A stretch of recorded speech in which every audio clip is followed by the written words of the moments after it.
रमा नाम की एक स्त्री थी जो किसी गांव में रहती थी। 5 से 6 बरस उसकी शादी को हो गए थे, लेकिन अभी तक कोई संतान नहीं थी। एक बार श्री राधा अष्टमी का उत्सव आया। गांव की औरतें बरसाना जा रही थी। औरतों ने कहा, तुम भी बरसाना चलो, राधा रानी बड़ी दयालु है, तुम्हारी गोद जरूर भरेगी। वो कभी 7-8 दिन अपने घर से बाहर नहीं रही थी। उसके पति और सास ने भी उसे जाने की आज्ञा दे दी। बस उसने मन में ठान लिया कि राधा रानी मेरी गोद जरूर भरेंगी। जिस दिन उसे जाना था उसी दिन पैर में चोट लग गई, चला भी नहीं जा रहा था। फिर भी वह स्त्रियों के संग यात्रा पर चल पड़ी। सारे रास्ते ट्रेन में राधा कृष्ण का जाप कीर्तन चलता रहा। इस प्रकार सभी स्त्रियों के साथ वह बरसाना पहुंच गई।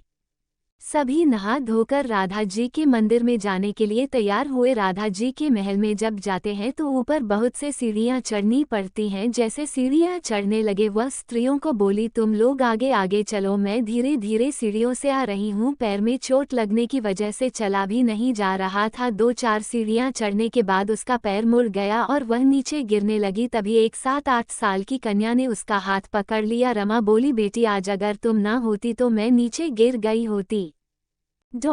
वो कन्या बोली, मैं ऐसे कैसे गिर जाने देती मैं तुम्हें। रमा ने पूछा, बेटी तुम्हारा क्या नाम है? वो बोली, लाडो नाम है मेरा, यही पास में रहती हूँ। वे दोनों सीढ़ियों पर बैठ गए। लाडो कहने लगी, मैया मेरे लिए क्या लाई हो, ना कोई जान पहचान और लाडो ऐसी बात कर रही है। रमा ने सोचा।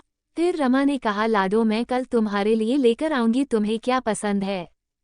लाडो बोलती है, मुझे नथनी, गले का हार, कान के कुंडल, चूड़ियाँ, मेहंदी, घाघरा चोली, यह सब चीजें पसंद है, कुछ भी ले आना। इतना कहकर वह बालिका भाग गई। जैसे तैसे रमा भी मंदिर में दर्शन करके लौट आई। आकर सोचने लगी उस बालिका के बारे में और बाजार से उसने गले का हार और चूड़ियां उसके लिए लाई।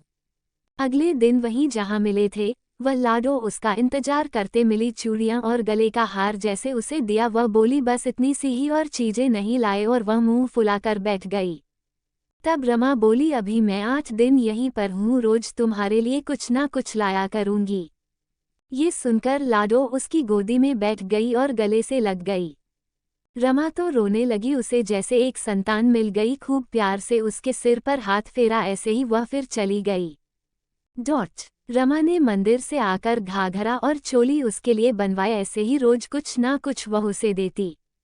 एक दिन रमा कहती है, अब ये सारी चीजें मुझे पहनकर भी तो दिखा कैसी लगती है। लाडो बोली, कल राधा अष्टमी है, कल पहनूंगी। इस बार लाडो के साथ एक लड़का भी था। उसे देखकर रमा ने कहा, आज पता नहीं मेरे मन में क्या आया, मैंने एक धोती और मुकुट मोर वाला लिया है, क्या मैं इसे दे दूं? लाडो बोली, यह कनुआ है, मेरे साथ ही रहता है, हाँ तुम इसे दे दो। ऐसा कहकर वे दोनों सामान लेकर चले गए।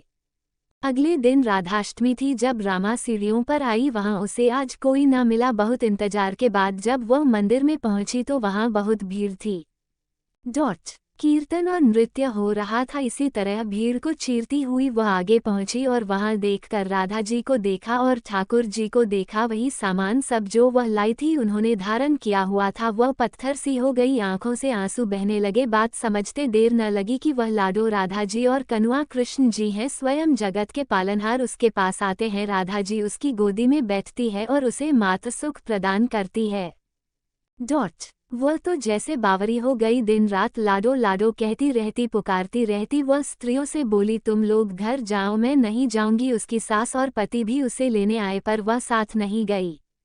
अब तो प्रतिदिन वह सीढ़ियों पर बैठे बैठे आंसुओं से सीढ़ियां धोती, पलकों से बुहारती। ऐसा करते करते उसे 30 बरस हो गए। एक दिन एक बालिका उसका हाथ पकड़कर ऊपर अटालिका में ले गई। वहां जाकर बोलती है, लो आ गई तेरी लाडो। ऐसा कहकर बाहें फैलाकर रमा को बुलाने लगी और अपने गले लगा लिया। उस दिन रमा ऐसे गले लगी कि इस पार्थिव शरीर को छोड़कर सदा के लिए अपनी लाडो के पास चली गई। इस घटना से हम सबको ये सीख मिलती है कि जो भी आशा रखे, चाहे वह सकाम हो या निष्काम, केवल भगवान से ही रखें।